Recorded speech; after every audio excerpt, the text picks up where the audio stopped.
श्रीमद्भगवद्गीता। ॐ नमो भगवते वासुदेवाय। श्रीमद्भगवद्गीता चतुर्थोऽध्यायः। ज्ञानकर्मसन्न्यासयोगः। श्रीभगवानुवाच इमं विवस्वते योगं प्रोक्तवानहमव्ययं विवस्वान्मनवे प्राह मनुरिष्यागवे ब्रवीद।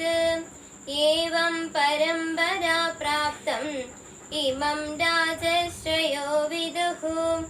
सकाले नेह महदा योगो नष्टः परन्तप।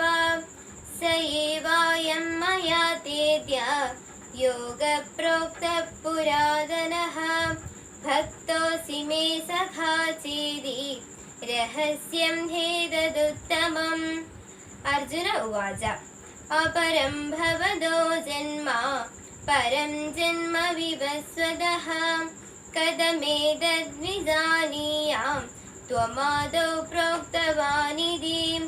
श्रीभगवानुवाच बहूनि मे व्यतीतानि जन्मानि तव चार्जुन। तान्यहं वेद सर्वाणि न त्वं वेत्थ परन्तप।